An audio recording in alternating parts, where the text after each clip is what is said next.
ایک اور important issue جو میں آج ڈسکس کرنا چاہتا ہوں پاکستان کا، جسے اٹھایا ہے آج ہمارے وفاقی وزیر دفاع خواجہ آصف صاحب نے۔ خواجہ آصف صاحب نے ٹویٹر پہ جو بیان دیا ہے اس کو اگر میں ایک جملہ سب سے امپورٹنٹ اس کا سمجھوں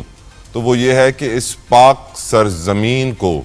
ہماری بیوروکریسی ناپاک بنا رہی ہے۔ بیوروکریسی کو آپ جانتے ہیں، جب ان پہ تنقید کی جاتی ہے، بہت سارے سیاستدان ان کے بارے میں باتیں کرتے ہیں تو انہیں بابو کے لقب سے بھی پکارا جاتا ہے کہ اسلام آباد میں بیٹھے بابو۔ حقیقتاً تو یہ بابو پورے پاکستان میں بیٹھے ہوئے ہیں، اور جو سٹیٹمنٹ دی ہے خواجہ آصف صاحب نے اس کے مطابق پاکستان کے 50% سے زائد بیوروکریٹس، گورنمنٹ سرونٹس، سرکاری ملازم دوہری شہریت کے حامل ہیں، ڈوئل نیشنلٹی رکھتے ہیں، اور انہوں نے پرتگال میں پراپرٹیز خرید لی ہیں، شہریت کے لیے اپلائی کرنے کا پلان پورا ہے، وہ پیسے اکٹھے کر رہے ہیں، کرپشن ایسی کر رہے ہیں کہ جو وہ بچاتے ہیں، جو ان کا بچا کچا ہوتا ہے وہ سیاستدان کھاتے ہیں۔ میں نہیں کہہ رہا، وفاقی وزیر دفاع خواجہ آصف صاحب نے اپنے ٹویٹ میں کہا ہے کہ بیوروکریٹس کا جو بچا کچا ہوتا ہے وہ سیاستدان کھاتے ہیں۔ اندازہ کیجئے کہ یہ بیوروکریسی کس طرح اس ملک کو تباہ و برباد کر رہی ہے، اور کوئی اس کو روکنے والا نہیں ہے۔ آخری کو بیوروکریٹ آپ کے دماغ میں آتا ہے کہ جس کو کوئی بڑی سزا ہوئی ہو، کرپشن چارجز پہ سزائے موت دی ہو، کہ اس نے ملک کو، قوم کو اتنے اربوں کا نقصان پہنچایا ہے۔ ہمارے خواجہ آصف صاحب اپنے ٹویٹ میں یہ بھی کہتے ہیں کہ سابق وزیر اعلیٰ بزدار عمران خان کی حکومت میں ان کا ایک بڑا خاص بیوروکریٹ تھا، وہ تو اپنی بیٹیوں کی شادی میں 4 ارب روپے نذرانہ وصول کر کے اس وقت باہر بیٹھا ہوا ریٹائرڈ زندگی انجوائے کر رہا ہے۔ ہم چھوٹے تھے تو بیوروکریٹ چھپاتے تھے اپنا پیسہ کہ ہم پکڑے نہ جائیں۔ آج جب ہم بڑے ہو گئے ہیں، اب عمر کے اس حصے میں آ چکے ہیں، تو نظر آتا ہے کہ پاکستان کے بیوروکریٹس دندناتے پھرتے ہیں مرسڈیزوں میں، بڑی بڑی گاڑیوں میں، 15-20 کروڑ کی ان کے پاس گاڑیاں ہوں گی، 10-15 بنگلے ہوں گے، دنیا بھر میں پراپرٹیز ہوں گی، کوئی ان کو پکڑے گا نہیں، کوئی ان کو پوچھے گا نہیں۔ ملک کا وفاقی وزیر ان کے بارے میں ٹویٹ کرے گا لیکن ان کو کوئی ہاتھ ڈالنے والا نہیں ہے، کیونکہ وہ اتنے سٹرونگ ہے۔ سوچنے کی ضرورت ہے۔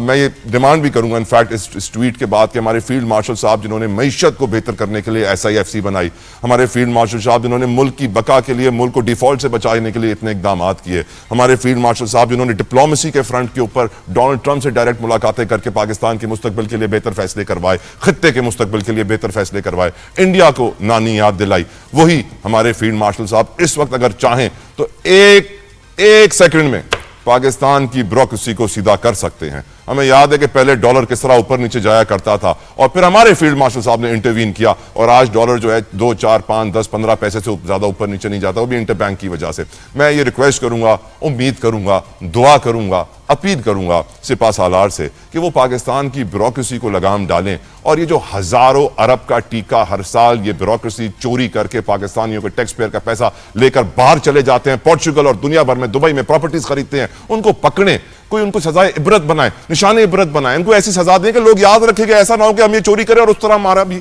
حال ہو جائے۔ خدا را کیونکہ ہماری اسمبلی جو کام کر رہی ہے وہ بھی حیرت انگیز ہے، انبیلیویبل ہے۔ آج بل پاس ہو گیا ہے سینٹ کے بعد نیشنل اسمبلی سے بھی، عورت کو سرعام برہنہ کرنے اور ہائی جیکر کو پناہ دینے پر سزائے موت ختم کرنے کے لیے سینٹ کے بعد آج قومی اسمبلی نے بھی بل منظور کر لیا ہے۔ یہ بل پیش کیا گیا JUI کی رکن عالیہ کامران کی جانب سے، اور اس کے اندر قومی اسمبلی نے فوجداری قوانین میں ترمیم منظور کر لی ہے، اور عالیہ کامران کی تحریک کی حمایت میں ووٹ دے دیا حکومتی ارکان نے، اور پھر ڈپٹی اسپیکر کی جانب سے بھی حیرت کا اشارہ دیا گیا، اور انہوں نے دوبارہ ایوان میں ووٹنگ کرائی۔ سوچئے کہ دوبارہ ووٹنگ کروائی گئی کہ شاید کوئی غلطی ہو گئی ہو، شاید کوئی مسٹیک ہو گئی ہو، let's recheck everything. معلوم پڑا نہیں، کوئی غلطی نہیں ہوئی ہے۔ یہاں تک کہ ہمارے جو وزیر صاحب تھے، وزیر قانون صاحب اس وقت، وہ ہکا بکا رہ گئے۔ اندازہ کیجئے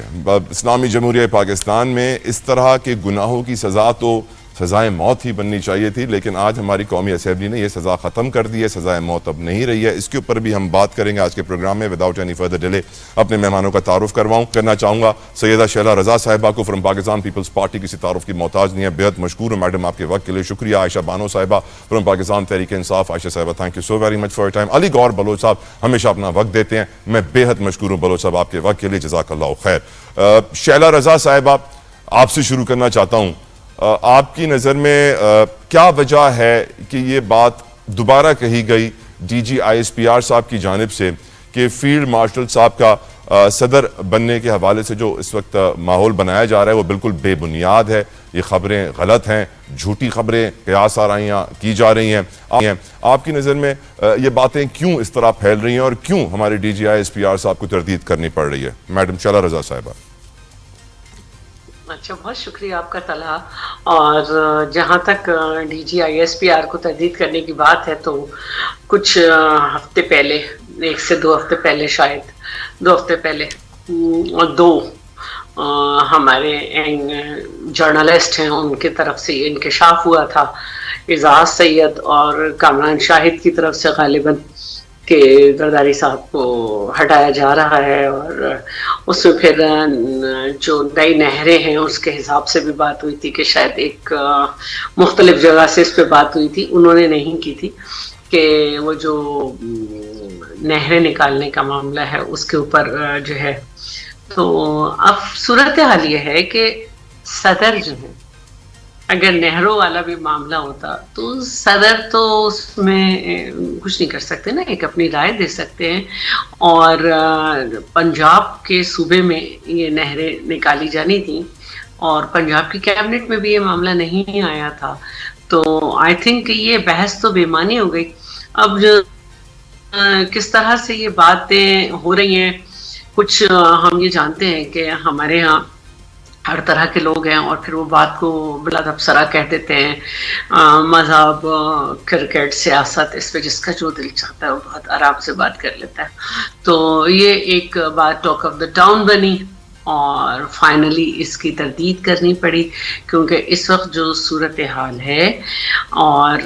ملک میں جو ڈیموکریسی ہے اس کی وجہ سے انٹرنیشنلی جو ایج مل رہی ہے طرح سے نہیں رہا تو پریشانی ہوگی. تو ٹھیک ہے, اچھی بات ہے کہ انہوں نے تردید کر دی, لیکن ایسے ضرورت نہیں تھی. بالکل ٹھیک. علی گوہر بلوچ صاحب, جس طرح شعلہ صاحبہ نے بھی کہا, یقیناً 2-2.5 ہفتے پہلے یہ معاملہ شروع ہوا تھا, پھر سب لوگ بھول بھی گئے تھے, اس کے بارے میں زیادہ بات ٹیلی ویژن پہ نہیں ہو رہی تھی, پر اب کیونکہ D G I S P R صاحب کی یہ بیان آ گیا ہے تو everyone will of course discuss it. آپ کی نظر میں why was it important at this hour کہ یہ اسٹیٹمنٹ جاری کی جائے؟ سر بسم اللہ الرحمن الرحیم. دیکھیں, بالکل شعلہ رضا صاحبہ نے بڑی تفصیل کے ساتھ وضاحت کی ہے کہ کن لوگوں نے یہ خبر جو ہے وہ مطلب چلائی اور ان کے پاس ان کے کیا سورس تھے اور کس سورس سے انہوں نے وہ بات کی. وہ تو ایک الگ ٹاپک ہے, لیکن میں سمجھتا ہوں کہ آئی ایس پی آر کی طرف سے جو تردید آئی ہے, ظاہر ہے یہ ان کا ادارہ ہے اور اس میں ہمارے جو آرمی چیف ہیں فیلڈ مارشل عاصم صاحب, ان کا چونکہ نام آیا تھا, تو میں سمجھتا ہوں کہ اس حوالے سے انہوں نے بھی وضاحت کر دی. اور ایک سیاسی کارکن کی حیثیت سے میں تو یہ سمجھتا ہوں کہ انہوں نے اچھا کیا, وضاحت کر دی. ظاہر ہے کہ وہ جس وثوق کے ساتھ یہ باتیں کی جا رہی تھی اور جس طرح سے یہ ڈس انفارمیشن پھیلائی جا رہی تھی,